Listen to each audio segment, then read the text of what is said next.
చంద్రబాబు నాయుడు అవుతాడు. ఎందుకు ఎట్లా? ఎందుకు ఇలా ముసలిళ్ళకు బాగా 2,000 ఇతర పెంచినాయి. కొడుకులు కూడా గీరు, కొడుకులు కూడా గీరు. నెలకు 200 రూపాయలు ఏమన్నా కూడా గీరు.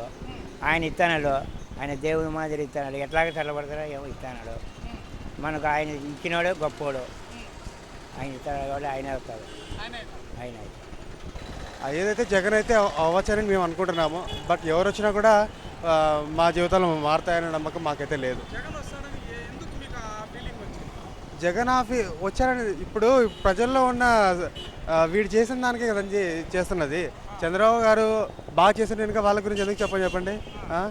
జగన్ బాగా చేస్తారనే నమ్మకం ఉంది కాబట్టి లాస్ట్ టైం ఏదో ఎక్స్పీరియన్స్ ఉందని చెప్పేసి అభివృద్ధి చేస్తారని చెప్పేసి ఇచ్చారు. కానీ లేకుంటే అప్పుడే జగన్కి వేసేవాళ్ళే. కానీ ఇప్పుడు ఏదో చూద్దాం ఏం జరుగుతుందో. అవును, జనసేన ఉంది. అవును, జనసేన వస్తే బాగుంటుంది. కానీ జనసేన రానివ్వరు, అది మాత్రం నిజం. ఎందుకంటే కనుక ఫ్యాన్స్ వేరు, రాజకీయం వేరు ఎప్పటికైనా కూడా. సో దాని గురించి నాకు తెలిసి జగనే వస్తారని మేము కోరుకుంటున్నాం. చంద్రబాబు నాయుడు ఆయన ఇంకా ఎక్కువ అభివృద్ధి చేసినాడు. దాని నుంచి డెఫినెట్గా వస్తాడు. ఈ జగన్ అంటే ఇంకా ఆయనకి అంత మెచ్యూరిటీ రాలేదు. జగన్ మెచ్యూరిటీ రాలేదో ఆయన తండ్రి కోసం ఆయన తండ్రిది పవర్ తీసుకొని వీళ్ళు ఫాలోవర్స్ చేస్తున్నారు. అయినా ఆయనకు మెచ్యూరిటీ లేదు. నెక్స్ట్ కావచ్చు ఫ్యూచర్లో ఇంకా బాగా మెచ్యూరిటీ కావాలని నేను ఆశిస్తున్నాను. ఎవరు ముఖ్యమంత్రి అవుతారని, ఏ పార్టీ అధికారంలోకి వస్తుందని భావిస్తున్నారు? ఇప్పుడైతే ఈ యొక్క 2014 నుంచి చూస్తున్నాము. ప్రజలు రాష్ట్రంలో ఎన్నో రకాలుగా ఇబ్బందులు పడినారు. ఎందుకంటే ఈరోజు పంటలు లేక ఈరోజు ప్రత్యేకంగా రాయలసీమ జిల్లా, అనంతపురం జిల్లాలు తీసుకుంటే దాదాపు 63 మండలాలు కరువు మండలాలు పెంచడం జరిగింది. కానీ నిఖర జిల్లాలో అనంతపురం జిల్లాలకి చెరువులు నింపడం కానీ ఇవన్నీ ఎవరు చేయలేదు. సో దయచేసి ప్రజలు ఈరోజు మేలుకున్నారు. ఎవరు ముఖ్యమంత్రి అనేది పూర్తి స్థాయిలో చెప్పలేమండి ఎవరు ముఖ్యమంత్రి. ఎందుకంటే టఫ్ ఫైట్గానే ఉంది. ఈరోజు పవన్ కళ్యాణ్ గారు బరిలే దిగుతున్నారు. చాలా టఫ్ ఫైట్గా ఉంటుంది. సో ప్రజలు తెలుసు ఎవరు అయితే వాళ్ళకి న్యాయం చేయాలనేది. చాలా అవేర్నెస్ ఉన్నటువంటి వ్యక్తిగా మాట్లాడుతున్నటువంటి నేపథ్యంలో ముఖ్యమంత్రి ఎవరయ్యే అవకాశం? ఇప్పుడైతే ప్రస్తుతం సంబంధించి ఆల్రెడీ ఈరోజు అమరావతి దాదాపు 70% పూర్తి అయిపోయింది. ఈరోజు పోలవరం తీసుకుంటే దాదాపు 70% పూర్తిగా నిర్మించడం జరిగింది. ఈ యొక్క మేము చాలామందిని ఒకే విషయం అడిగినాము. వాళ్ళు కూడా చాలామంది ఏం చెప్పారంటే ఇవన్నీ 100% పూర్తి కావాలంటే మళ్ళీ చంద్రబాబు నాయుడు సీఎం అయితే ఇవన్నీ పూర్తి స్థాయిలో చేస్తారు అనే దానిపైన చాలామంది చెప్పడం జరిగింది. ఇప్పుడు ఉన్నటువంటి ముఖ్యమంత్రి బాగానే చేస్తున్నాడు. పథకాలు అయితే సంక్షేమ పథకాలు అయితే ఏమిటువంటి నిరుద్యోగ వృత్తి అయితే ఇటువంటివన్నీ బాగానే చేస్తున్నాడు. కాబట్టి తప్పకుండా అతనే అవుతాడు. ఇప్పుడు ఈ డిసెంబర్ నుంచి కూడా అందరూ చాలా ఎక్కువగా లబ్ధి పొంది ఉన్నారు. అదే అతన్ని తప్పగా గెలిపిస్తుంది.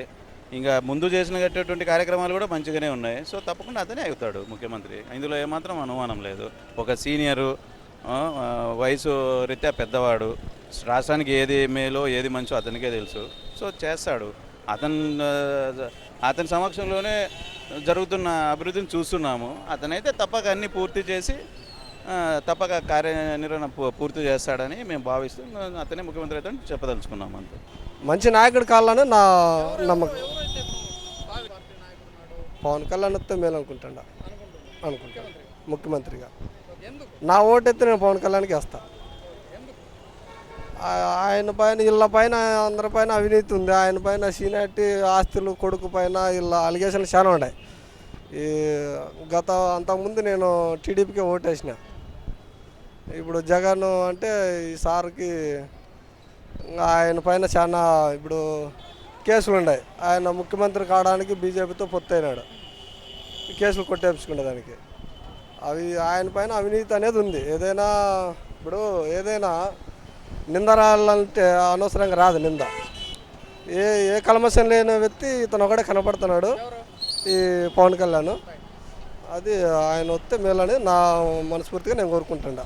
నా ఓటైతే నేను ఖచ్చితంగా వేస్తా, వేపిస్తా కూడా. ఎక్కువ భాగం జగన్మోహన్ రెడ్డికి ఉంది సార్. 60-40 ఉంది సార్. అంతే. మధ్యలో ఏమైనా జరుగుతుంది సార్ రాజకీయంలో. 60 జగన్మోహన్ రెడ్డికే ఉంది సార్. ఇప్పుడు ఆయనది రుణమాఫీ అన్నాడు కదా, రుణమాఫీ కరెక్ట్ మెయింటైన్ చేయలే. ఆయన ఇచ్చిన లెక్క అంతా 15,000 వడ్డీకే సరిపోయినాయి. ఇప్పుడేదో ఇంకా తర్వాత ఈ ఇంటికి ఉద్యోగం అన్నాడు, ఇలా నిరుద్యోగ వృత్తి అన్నాడు, ఈ 4 నెలల మధ్య ఇస్తాడు. కానీ ఎలక్షన్ స్టెంటు ఇప్పుడు ప్రతి ఒక్కరి ఆలోచన విధానం అందరికీ బాగా తెలుసు. దానికోసం నా అభిప్రాయం సార్ రావచ్చని నేను అనుకుంటాను అంతే. అడ్మినిస్ట్రేషన్లో దమ్ము ఉంది, పట్టుంది, బాగా చేస్తున్నాడు, చాలా బాగా చేస్తున్నాడు. పథకాలు అయితే అన్ని కరప్షన్ లేదు, బాగా చేరుతున్నాయి అందరికీ. ప్రతి ఆ పార్టీ ఈ పార్టీ అని లేదు, కానీ నాకు తెలిసి మ్యాక్సిమం అందరికీ లబ్ధి చేకూరింది. నాకైతే రుణమాఫీ ఇప్పుడు 3 కంతుల్లో 90,000 వచ్చింది, ఇప్పుడు 60,000 వస్తుంది. లాస్ట్ పోయిన సంవత్సరం ఇన్పుట్ సబ్సిడీ 30,000 వచ్చింది. అన్నీ బాగా చేస్తున్నాడు ఉన్నంతలో. మనకు తక్కువ కదా అసలు, కొత్త రాష్ట్రమైనా కానీ చాలా బాగా చేస్తున్నారు.